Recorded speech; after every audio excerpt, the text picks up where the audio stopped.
It's time for puppies! I'm Flygon HG, and in this video, we're doing a hardcore Nuzlocke of Pokémon Violet with only dogs. In a Nuzlocke, if a Pokémon faints, it's dead forever, and I can only catch one Pokémon per route. The rest of the rules for this playthrough are shown here and in the description down below. I'll be doing every single boss battle in level cap order until we face off against the game's final boss, AI Turo. So we've got a lot of ground to cover in this puppy lock. The starter for this run is Fuecoco. Even though he's a good boy, he's not technically a dog, but this does mean that our rival will have the cat Pokemon Sprigatito. This is a very vague and obscure reference to the 2001 film Cats and Dogs, starring Tobey Maguire as the voice of a beagle who has to save the world from a cat named Mr. Tinkle. Cats are evil, dogs are good. This movie made $200 million. Our first actual encounter is a squishy little Fido from South Province Area 1. Prior to this challenge, I asked members of my Patreon to send me pictures of their pups so that I could name my encounters after them. So our very first encounter, Tova, is named after this beautiful husky mix. Just look at her little ears, she's so cute. Naming Pokemon in a Nuzlocke after real-life pets is a pretty risky endeavor since, in a Nuzlocke, Pokemon tend to die. And I was pretty worried that it'd be a swift death for sweet Tova, who was gonna have to take on Nemona's Sprigatito and her terastallizing Pawmi all by herself. But then I found this Houndour pup just chilling under a tree in Poco Path. I didn't even know you could find Houndour in Poco Path, but that means that Maverick is our second team member. He's a good boy, and this fiery good boy clears through Nemona's two Pokemon without any problems. So with the wide world of Paldea ours to explore, I head towards the first gym badge where I catch a third doggo, Rockruff, from West Province Area 1. I name her Maple. And with our trio of puppers, we storm through the first gym battle, just like in pretty much any other challenge. Though all I need is Maverick for this one. A few Terra-boosted embers are enough to light up Katie's bugs like a couple of Christmas trees. Under the mistletoe, watching the fire glow, we get our first gym badge. Which means that it's time for more puppies. First is a grimacing little Mastiff from South Province Area 2. Despite being a female, I had to name her Grimlock after this adorable pit bull. Dale. But now, kids, it's time for us to have a biology talk. Not about the Bombardiers and the Beedrills, but about the most important and divisive question plaguing the entire Pokemon franchise. Is Eevee a dog or a cat? The answer to that question determines whether Eevee and his evolutions are eligible encounters in this run. According to Eevee's creator, Motofumi Fujiwara, Eevee is, quote, a fluffy cat or dog-like creature one would see in the country. So that's totally useless. Personally, I think that even though Eevee is obviously meant to be an amalgamation of all types of animals, it most clearly represents a fox, or specifically a fennec fox, which is a canine and therefore a dog. But it doesn't matter what I think. So during a random Twitch stream, I asked chatters to vote on whether Eevee and each of the evolutions was a cat or a dog. Here's the results. I have a passion for graphic design. As you can see, the majority of people think that Eevee, as well as Glaceon, Sylveon, Flareon, and Jolteon were all dogs, whereas Espeon, Leafeon, Umbreon, and Vaporeon were all cats. Personally, I'd put all of them as foxes/dogs except for Espeon, but in the interest of objectivity, I'll only be using the evolutions on the dog side of this spectrum. Let me know which evolutions you think are dogs and which ones you think are cats down in the comments. I have a feeling that people will have some pretty strong opinions. Anyways, since I only get one encounter per route, it's just one Eevee from South Province Area 5 for now. I name him Henry after this flat, floofy golden retriever, and then we immediately evolve Henry into a Jolteon. In South Province Area 3, I find a Growlithe, but by initiating a battle, I can tell that he doesn't have the ability Intimidate, so I decide to try for another one later down the road. An Arcanine with Intimidate would have been nice to have against the Stony Cliff Titan and the second gym leader, so both of these fights end up being a bit trickier than I was hoping. Cloth ends up going down thanks to a clutch critical hit water gun from Arvin's Shelter, followed by a priority Ice Shard. Say what you will about this kid and his dead daddy issues, but he's actually not completely useless in these Titan fights. The fight against Brassius for the second gym badge goes poorly. I was hoping that terastallizing Henry into a normal type and teaching him Hyper Voice would be enough to sweep through Brassius' team, but even with a Silk Scarf, it's not enough for a 2-shot against his Sudowoodo, who threatens a KO on the following turn. What follows is about 10 turns of switching and desperately praying that Sudowoodo doesn't get any critical hits. Grimlock is able to come in and lower his attack a few times, and Tova also has baby doll eyes. So eventually, I find myself in the position where Maverick is able to come in on a Trailblaze, survive a -3 rock throw, and then finish off Sudowoodo with an Ember. But I truly did not deserve to win that fight deathless. I had to risk so many critical hits. Just look at the aftermath of this fight. In hindsight, I should have just taken the Flashfire Growlithe, but I got greedy. It's a valuable reminder that succumbing to one's greed is a surefire way to— oh my gosh, look at how cute Henry is when he's swimming. Look at his little paws in the water, he's so freaking cute. Wait, what was I saying? It probably wasn't important. It's time for another fluffy friend. In South Province Area 4, I catch a Riolu named after Riley the Shepsky. She would have been useful in Debrasius, but I wasn't confident if I could evolve her while staying under the level cap. After Henry redeems himself by blasting the Titan Bombardier out of the sky with an Electro Ball, the level cap is high enough that I can successfully evolve Riley into a powerful Lucario. Among other very strong moves, Riley gets access to Aura Sphere as soon as she evolves, which we use to effortlessly beat down Giacomo and his Dark-type Parade Float during the raid of the first Team Starbase. It ends up taking a few more hits than I was expecting because Giacomo spammed Snarl to lower our special attack. While Riley's doing her thing, did you know that 11% of you aren't subscribed to the channel? A lot of you probably think you are, but you aren't. It'd mean a lot if you like this video and subscribe to the channel. Not to me, of course, but to my corgi puppy Poppy, who cares a great deal. Just look at this little sweetheart. Do it for her. Anyways, after defeating Giacomo, I encounter a wild Terra-type Growlithe in East Province Area 2. She still doesn't have Intimidate, but a ground Terra-type is kinda cool, so Jules joins the team. All these dogs are just so cute.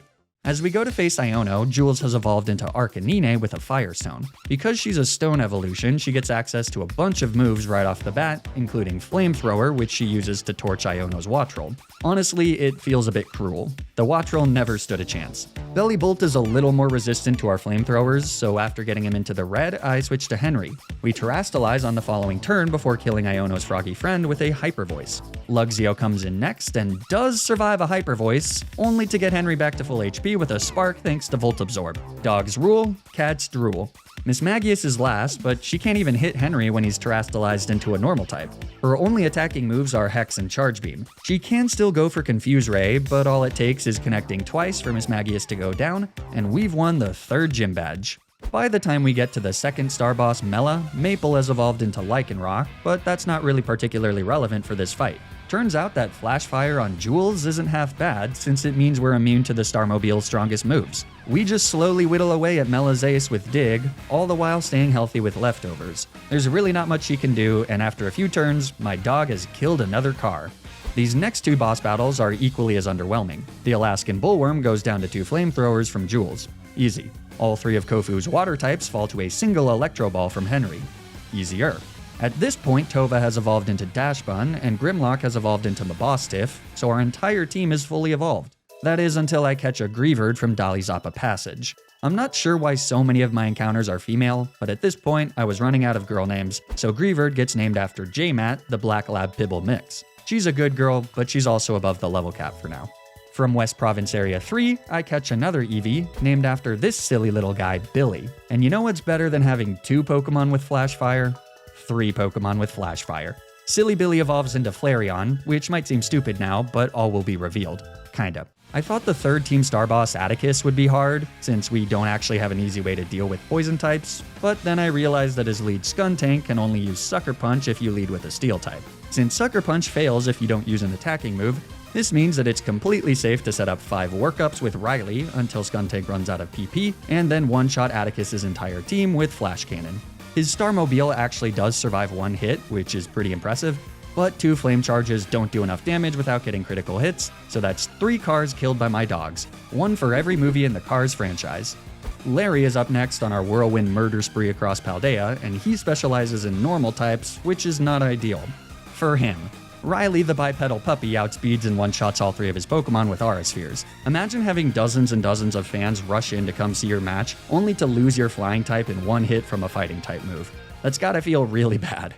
Before heading to the 6th gym leader, I make my way back to Tagtree Thicket and find a mischievous little Zorua. Since foxes are dogs, this is an eligible encounter, and I know just who to name this trickster after, none other than the master of disguise himself, Zeke. Is it a bush? Is it a dog? You won't know until it's too late. With a bit of leveling up, Zeke evolves into Zorark, which now gives me 2 bipedal puppies. So it's time for the double battle against Rhyme and her ghost types. She leads with Bayonet and Mimikyu, and I lead with J-Mat and Riley.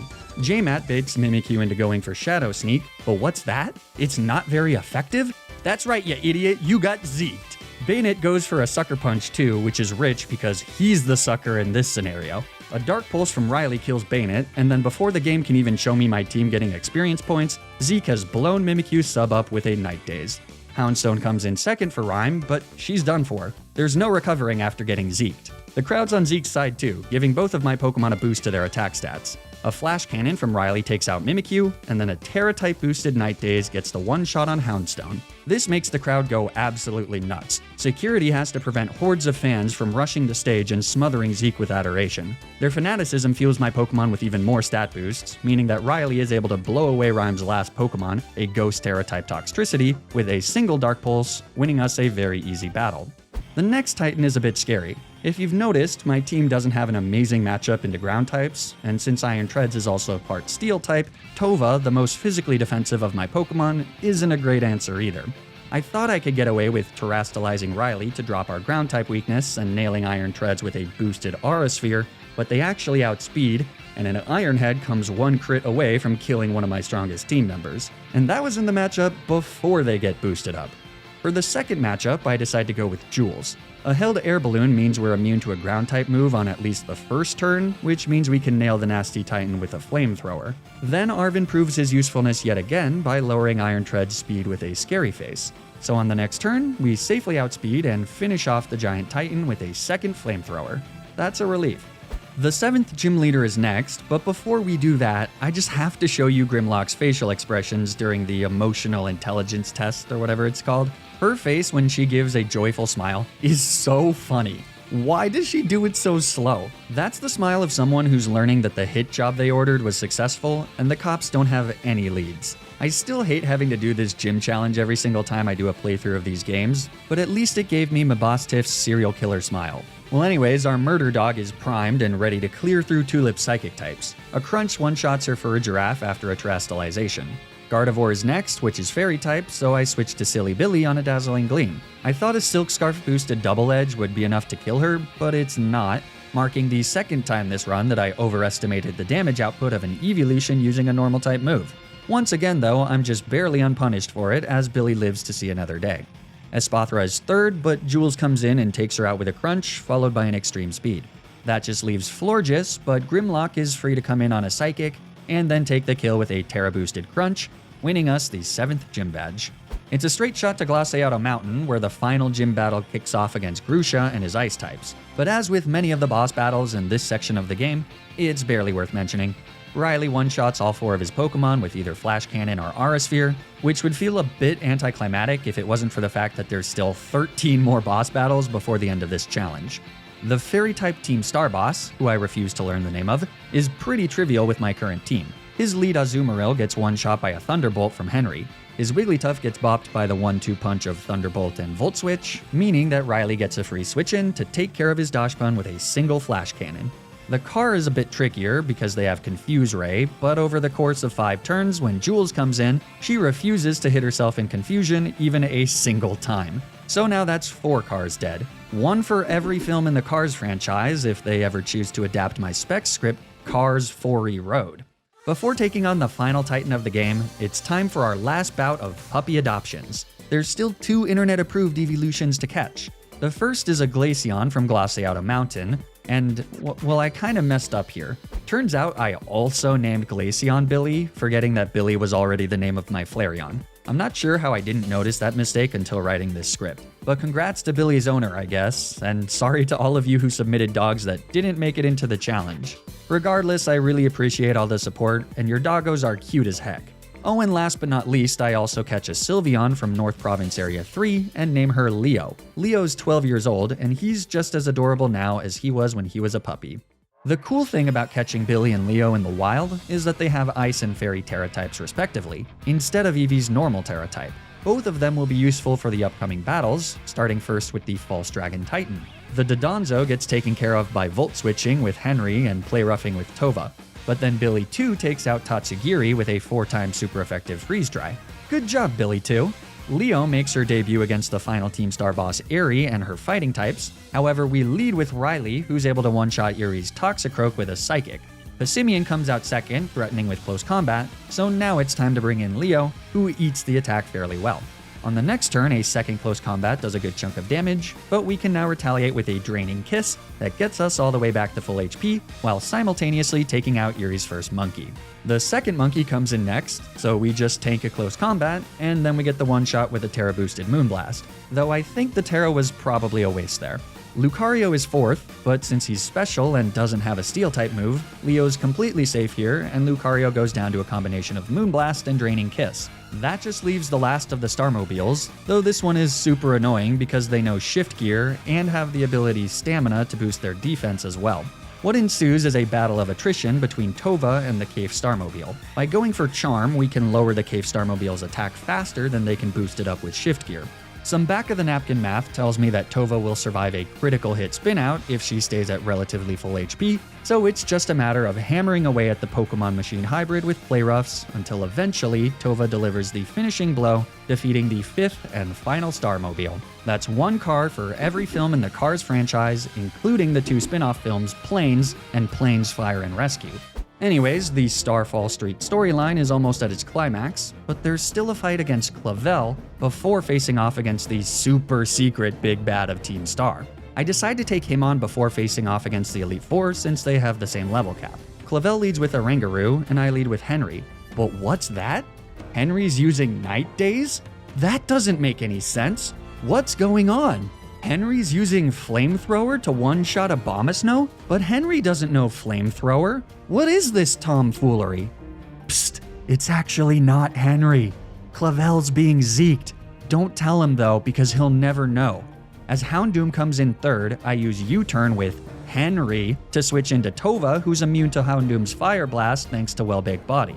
Like half my team is immune to fire-type attacks. A Play Rough then takes out Houndoom on the following turn. Poltegeist is next, but we get the one-shot with a critical hit crunch. Amoonguss is fifth, and this is the last Pokemon before Clavel's terastallizing Quaquavel, so I want to play this just right. By bringing in Leo, I can safely put Amoonguss to sleep with a Yawn. This then gives me a safe switch into Henry, who's able to finish off the suspicious fungus with a Hyper Voice. So, as Quaquavel comes in last, he doesn't stand a chance against a Magnet-boosted Thunderbolt, cleanly winning us the battle against Clavel. That means it's Elite Four time. The level cap is 61 to match Hasselback's caliber, but you get a lot of levels from the first few members, so I decide to just go in at my current level of 60. Here's the 6 pup stars that we'll be using for the next 5 fights. I could change Pokemon between fights, but I won't. These fluffy warriors got this in the bag. Let's do it. First is Rika, who's probably the hardest of the Elite Four members since we don't have any ground resists. Her lead Whiscash is one-shot by a Freeze Dry from Billy 2 though. That baits in Camera up next, so I kill him with a Water Pulse. Donphan is third and has Sturdy, so this is pretty annoying. I start with a switch to Tova on a Stone Edge. We break her Sturdy with a Crunch, but I do have to tank a super effective Poison Jab in retaliation. This then gives me a safe switch into Riley though, or at least it would have if Donphan had gone for Poison Jab again. Since she went for Iron Head, my air balloon pops and it's no longer safe to stay in. So I hard switch to Billy, who's tanky enough to shrug off a scary Earthquake. Then an Ice Beam finally finishes off Donphan. Next is Dugtrio with Rock Slide, but the last 2 times I fought this dope, he just sets up Sandstorm on turn 1, and he does the same thing here, meaning that we easily one-shot him with an Ice Beam. A miss from Sandvale would have been a bit scary there. But with Rika down to her 5th and final Pokemon Clodsire, we just Terastallize and kill him with a single Ice Beam. That's Rika defeated. Next up is Poppy and her Steel types, but her Pokemon are just shiny Chew toys for Jewels. A Flamethrower gets the one-shot on Poppy's lead Copperajah, as well as her Bronzong and her Corviknight. As usual, Magnezone has Sturdy, and therefore usually can't be one-shot, so I Terastallize in case they go for a Discharge. But as always, it's just a Light Screen before going down. Tinkaton is last, and Light Screen means that Flamethrower won't kill, but Flare Blitz definitely will. So that's a super easy win against Poppy. But if you thought that was easy, just wait until I introduce you to Billy 2 with a Choice Scarf, who one-shots every single one of Laramie's flying types and Hassel's dragon types with Ice Beams. Call me crazy, but the Paldean Elite Four might not be all that well balanced. Maybe they should have given the last 2 Elite Four members even just one Pokemon that isn't weak to Ice-type moves, and maybe we don't give them 4 Pokemon that have quad weaknesses. Just a suggestion. Anyways, with the fastest Elite Four of all time out of the way, it's time to face off against Geeta, but I'd be lying if I said I was worried about this fight. My team has pretty phenomenal synergy. We're just a bunch of puppies coasting on good vibes, and nothing's gonna get in our way. For starters, Geeta's pigeon on stilts goes down to a Phantom Force from J-Mat. Or is it Zeke? You can never really know, can you? J-Mat, or possibly Zeke, baits in King Gambit, which means it's safe to bring in Riley on a Kowtow Cleave. Then we bop him with an Aura Sphere. And guess what happens to Geeta's Avalugg next? Go-Goat is next, so it's off to Jules as the Billy Goat Go goes for a bulk up. A flamethrower actually leaves him with a sliver, so we have to take a Zen Headbutt before we get the kill on Geeta's 4th Pokemon. 5th is Vuvuzela, so it's off to Tova on a liquidation that annoyingly gets the defense drop. But even so, we're safe to tank another liquidation and finish her off with 2 crunches. That means that Glamora is last, but Tova the fairy type baits Sludge Wave, so I can safely switch to Riley who's immune. And then, an Aura Sphere bops Glamora for a clean one-shot, winning us the title of champion without even breaking a sweat. Next on the chopping block are Arven and Penny, who both have a level cap of 63. Arven is the harder of the two because a few of his Pokemon have strong ground-type moves. He leads with Greedent, and I lead with Riley, who, guess what? Kills the Quahog native with an Aura Sphere. Scovillain comes in next, which grants me a safe switch into Jules on a Fire Blast. Using that Flash Fire boost, we kill Scovillain with a Flamethrower on the following turn. Who would have thought that Flash Fire Arcanine was actually good? Garganacl is next though, and this is easily Arven's scariest Pokemon. Anticipating a Stone Edge, I switch to Riley, and thankfully my prediction is correct. An Earthquake there would have been really bad. Stone Edge always does more damage thanks to Stab, but the AI is weird sometimes. With Riley out, she's free to bop the Minecraft Golem with an Aura Sphere. That leaves Arven with just 3 Pokemon left. Toad Squirrel is next, but since she has pretty mediocre physical defense, a Terra-boosted Close Combat is enough for the one-shot. Cloyster comes in 5th, but obviously goes down to another Aura Sphere. So last is my boss Tiff, and I feel kinda bad about one-shotting this one, since he was on the brink of death like 2 days ago. But Arven is kind of a bad pet owner for immediately putting Mabostiff back into the line of fire. I guess that's a bit pot calling the kettle black though, since I've been participating in literal dogfighting for this entire playthrough. At least none of my dogs have died yet, and it's starting to look like there's a real possibility that we could finish this run deathless. Penny and her evolutions are next. Since a few of my Pokemon leveled up to level 64 in the fight against Arven, I boxed them for this fight. Leo's my lead against her Umbreon, and she's able to take him out with a Moonblast and a Draining Kiss without ultimately taking any damage. Flareon comes in next, and at this point, you should know exactly what to expect when it comes to facing off against a fire type. Flareon just spams Baby Doll Eyes as Jules whittles away with extreme speed. It ultimately takes 4 hits to finish him off. But then Vaporeon is out next, so I switch to Henry, though Mastermind Hacker Penny gives me the safe switch by going for Baby Doll Eyes. So I can safely stay in and hit her Slippy Pup with a Thunderbolt, as he retaliates with a pretty strong Hydro Pump. Then a Volt Switch takes out Vaporeon and gives me a free switch into Jules as Penny's own Jolteon comes out. A switch back to Henry on a Thunder activates Volt Absorb. And then we take out our mirror match with a few Hyper Voices. Leafeon, my favorite evolution, is 5th for Penny. Look at what you took away from me, Twitch chat. Jules is able to easily come in on a Leaf Blade and cook her like a Christmas ham with a flamethrower. That means that Penny's left with just her Sylveon, so it's time for another mirror match. Is this objectively the best play? No, Silly Billy would be able to handle this much faster. But how often do you get to experience a Terastallization mirror match? We're definitely stronger, and we have leftover support. Funny enough, we both get special attack drops from Moonblast, but as you might have guessed, a few turns later, Leo is victorious, and we've won the final battle of the Starfall Street storyline. There's just 2 more fights left between my puppies and Glory. First up is Nemona. I've skipped all the fights against her until now, but this one is much harder than the others. She leads with Lycanroc, and with the new level cap of 66, Riley is back in the rotation. With a Choice Scarf, she outspeeds Lycanroc and kills her with a single Aura Sphere. That brings in Pawmot with Close Combat next, so it's off to J-Mat. A Double Shock does nasty damage as we retaliate with a Play Rough that isn't enough for the one-shot, but that's fine because I actually want to kill this rodent with Tova. I switch to Grimlock for an Intimidate as Pawmot goes for an Ice Punch. Then it's off to Tova on a weak Close Combat. Pawmot outspeeds and hits Tova with an Ice Punch, which gets the freaking freeze. I swear, if one of my dogs dies because of a 10% freeze, I'm gonna lose my mind.